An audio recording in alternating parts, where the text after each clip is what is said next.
Hey there, I'm Patricia, a 25-year-old freelance graphic designer with a passion for visual storytelling.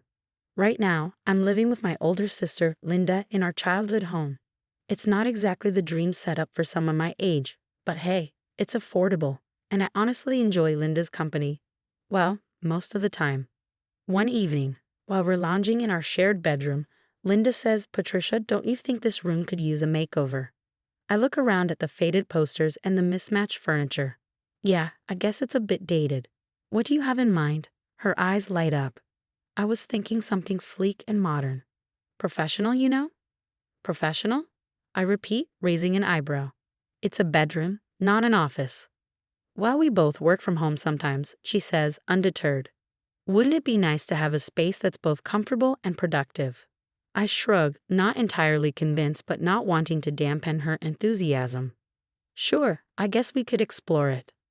The next day, we head to a furniture store, and Linda is like a woman on a mission, zeroing in on the priciest, most modern pieces. "Ooh, look at this desk," she exclaims. "It's nice, I admit, but where would we put our vanity?" She waves a dismissive hand. "We'll figure that out later. Oh, and look at this minimalist bookshelf." As we move through the store, I notice she's making most of the decisions. Every time I point out something I like, she finds a reason why it doesn't fit. "What about this rug? It'd add a nice pop of color." Too busy. We're going for clean and simple, remember? By the end of our shopping trip, I feel like I barely had a say in any of it, but I remind myself that Linda's always had a better eye for design, right? Later that week, I meet up with my best friend Maya for coffee and tell her about the redecoration plans. Her brow furrows in concern. "Patricia, don't you think Linda's being a bit controlling? It's your room too." I feel a pang of defensiveness. "Oh, come on, Maya. She's just excited. Besides, she knows what she's doing." "If you say so," Maya replies, unconvinced. "Just make sure you're not getting steamrolled, okay?" I laugh it off, but as I walk home, a nagging doubt creeps in. Am I letting Linda take over? Nah, it'll be great to have a fresh new space. What could go wrong? Little did I know, that was just the beginning of a roller coaster that would test my patience, my relationship with my sister, and ultimately, my sense of self-worth. A week later, I had to leave town for a big client project. As I packed, Linda assured me she'd handle the redecorating. "Don't worry about a thing, Patricia," she said with a smile. "I've got it all under control. You'll love it when you get back." Despite a twinge of uneasiness, I pushed it aside. Linda was the design-savvy sister. What could go wrong? When I returned, exhausted but eager to see our new space, I opened the bedroom door and froze. The room was unrecognizable.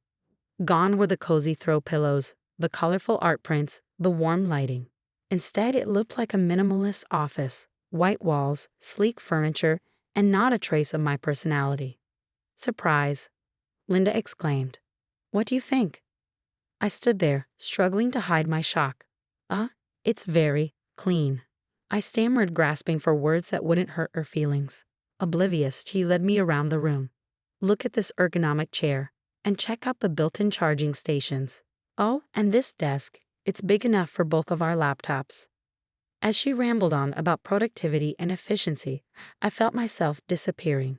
"Linda," I finally managed to say, "where are my things?" "Oh, don't worry, I packed them up neatly," she said, gesturing toward the closet. My heart sank as I realized all my personal items, my art supplies, my books, even my favorite throw blanket, had been packed away, out of sight. "But where am I supposed to work on my illustrations?" I asked, my voice barely a whisper. Linda's brow furrowed in mild annoyance.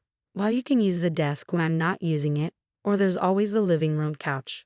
Over the next few days, I watched helplessly as Linda claimed our bedroom as her exclusive workspace. She'd wake up early, park herself at the desk, and stay there late into the night. Every time I tried to use the space, she had a reason why she needed it more. "Sorry, Patricia, I've got a big presentation tomorrow. You don't mind working in the living room, right?" Or, "Oops, I forgot to mention I have a video call in 5 minutes. Could you clear out for a bit?" The final straw came one afternoon when I returned home to find our bedroom door locked. I knocked, confused. "Linda, are you in there?" "Yeah, just a sec," she called out. I heard rustling and then the click of the lock. She opened the door a crack, looking frazzled. Sorry, I was on an important call. Did you need something? I stared at her, disbelief washing over me. Linda, this is my room too. Why was the door locked? She had the grace to look slightly embarrassed. Oh, I just needed some privacy for this call. You understand, right? Fighting back tears of frustration, I turned away. This wasn't just about a room anymore. It was about respect, boundaries, and standing up for myself. I retreated to the living room, my new unofficial workspace, and pulled out my phone. I needed advice, and I knew exactly who to call. Maya, it's me. Remember when you said Linda might be a bit controlling? Well, you're not going to believe what's happened. After spilling everything to Maya, I felt a weight lift off my shoulders. She listened patiently, then said, Patricia, you need to stand up for yourself. This is your home too. I knew she was right. Gathering my courage, I approached Linda that evening. Hey, can we talk about the room situation? Linda barely looked up from her laptop. What about it? Well, I feel like I've been pushed out of my own space. I can't work or relax in there anymore. She sighed dramatically. Patricia, you're being oversensitive. The room works perfectly now. It's not my fault if you can't adapt to a more professional environment. Her dismissive tone made my blood boil, but I held my tongue and walked away. Over the next few days, I started noticing other little things, how Linda always chose the TV shows, borrowed my clothes without asking, and volunteered me for favors without consulting me first. Then, one day, I overheard her on the phone with a friend. Yeah, I totally got Patricia out of the room. Now I have this amazing office all to myself. She's so easy to manipulate, it's almost sad. My heart shattered. This wasn't just thoughtlessness, it was deliberate. I retreated to the bathroom, fighting back tears as I splashed water on my face. Enough was enough. No more Miss Nice Sister. I decided to start keeping a log of Linda's behavior. The times she locked me out, the snide comments, the way she dominated our shared spaces. It felt sneaky but also empowering. For once, I was taking control. Then came the discovery that changed everything. While searching for a missing bill, I stumbled upon our shared bank statement. My eyes widened as I scrolled through the transactions. Expensive lunches, shopping sprees, salon visits, all charged to our joint account, which was supposed to be for household expenses only. Hey, Linda. I called out, my voice shaking slightly. Can you explain these charges? Linda sauntered over, glancing at the screen. Oh, those. Just some work expenses. No big deal. Work expenses? I asked incredulously. From Nordstrom and that fancy sushi place downtown. She shrugged nonchalantly. You know, client meetings and stuff. About to look the part. I stared at her, seeing her clearly for the first time. This wasn't my loving sister. This was someone who saw me as nothing more than a convenience, a doormat to be used. That's it, I said, my voice barely above a whisper. I'm moving out. Linda's eyes widened in shock. What? Don't be ridiculous, Patricia. Where would you go? But I am leaving, I replied, surprising even myself with the firmness in my voice. I'm done being taken advantage of.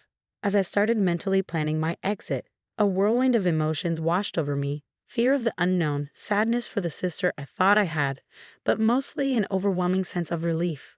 For the first time in months, I felt like I could finally breathe. I picked up my phone, hands trembling slightly. Maya, it's me again. Remember how you said I could crash at your place if I needed to? Well, I think it's time to take you up on that offer. As I hung up, I caught a glimpse of myself in the mirror. The woman staring back looked different, stronger, more determined. I realized that this wasn't just about moving out of a toxic situation. It was about reclaiming my life, my space, and my self-respect. From the other room, I could hear Linda's voice, already on another work call, oblivious to the seismic shift that had just occurred. But that was okay. She'd find out soon enough, and this time, I wouldn't be backing down. The next week was a blur of hushed phone calls and hurried coffee meetups with Maya. Planning my escape like a secret mission. Every time Linda left the house, I would sneak around, packing bits and pieces of my life into boxes. I felt like a secret agent in my own home, trying to stay one step ahead of her. Finally, moving day arrived. My stomach churned as I heard Linda's alarm go off. This was it.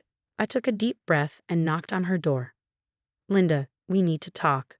She opened the door, irritation etched on her face. Patricia, I'm busy. What is it? I held up a folder. I know about the financial stuff. The personal expenses, the misuse of our joint account. It stops now. Her face went pale. What are you talking about? You're being ridiculous. Am I? I asked, opening the folder to show her the bank statements. I have proof right here, and I'm done. I'm moving out today. Linda's demeanor changed in an instant. Come on, Patricia, don't be hasty. We can work this out. You know you need me. But I stood my ground. No, I don't. I need respect, and you clearly can't give me that. I expect you to repay every cent you took for personal use.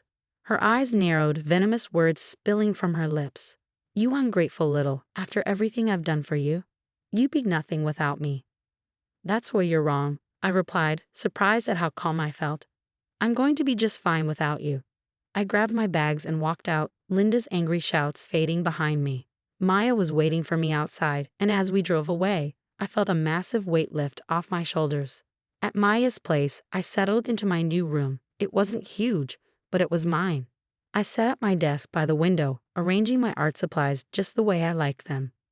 How does it feel? Maya asked from the doorway. I looked around, a smile spreading across my face. It feels like freedom. That night, I sat at my new desk and sketched for the first time in months. Ideas flowed freely, uninhibited by the fear of judgment or interruption. For the first time in ages, I felt alive and creative, like the real Patricia was finally re-emerging. I never thought I'd have to choose between family and self-respect, but I did. Would you have done the same in my shoes? Share your thoughts in the comments.